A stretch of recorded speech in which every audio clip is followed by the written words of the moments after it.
Ika-4 na kabanata. Pagkatapos doon, si Jesus ay dinala ng Espiritu sa ilang upang tuksuhin ng Diablo.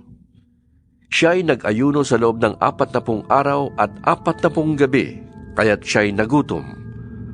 Dumating ang manunukso at sinabi sa kanya, Kung ikaw ang anak ng Diyos, gawin mong tinapay ang mga batong ito. Ngunit sumagot si Jesus, Nasusulat, hindi sa tinapay lamang nabubuhay ang tao, kundi sa bawat salitang nagmumula sa bibig ng Diyos. Pagkatapos nito, dinala siya ng Diablo sa Jerusalem at pinatayo sa taluktok ng templo. Sinabi nito sa kanya, Kung ikaw ang anak ng Diyos, magpatihulog ka, sapagkat nasusulat, itatagubilin kanya sa kanyang mga anghel at aalalayan kanila sa kanilang mga kamay upang hindi ka matisod sa bato.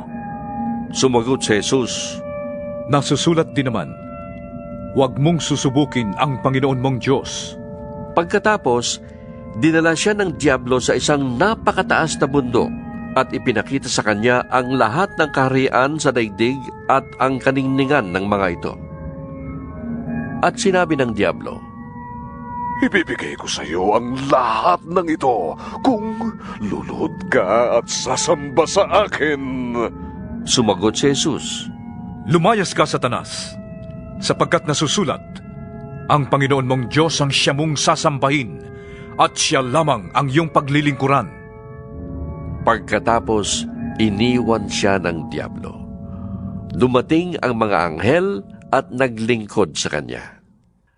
Nang mabalitaan ni Jesus na ibinilanggo si Juan, bumalik siya sa Galilea.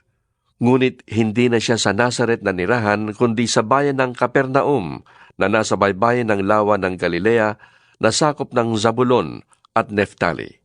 Sa gayon, natupad ang sinabi ni Propeta Isaias, Lupain ng Zabulon at lupain ng Neftali, daan ang papunta sa lawa sa ibayan ng Jordan, Galilea ng mga hentil.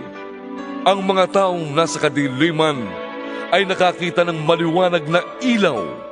Sa mga nakatira sa lilim ng kamatayan ay sumikat ang liwanag. Magmula noon ay nangaral na si Jesus. Sinasabi niya, Pagsisihan ninyo at talikdan ang inyong mga kasalanan, sapagkat malapit nang maghari ang Diyos. Minsan, naglalakad si Jesus sa tabi ng lawa ng Galilea. Nakita niyang naghahagis ng lambat sa dagat ang 2 mangingisda, si Simon na tinatawag ding Pedro at ang kapatid niyang si Andres. Sinabi ni Jesus sa kanila, Sumunod kayo sa akin, at gagawin ko kayong mangingisda ng mga tao. Noon di iniwan nila ang kanilang mga lambat at sumunod kay Jesus. Nagpatuloy siya ng paglalakad at nakita rin niya ang magkapatid na Santiago at Juan, mga anak ni Zebedeo. Sila ay nasa bangka kasama ng kanilang ama at nag-aayos ng lambat. Tinawag din sila ni Jesus. Agad nilang iniwan ang bangka at ang kanilang ama at sumunod kay Jesus. Nilibot ni Jesus ang buong Galilea. Nagtuturo siya sa mga sinagoga at ipinapangaral ang magandang balita tungkol sa paghahari ng Diyos. Pinagagaling din niya ang lahat ng mga may sakit.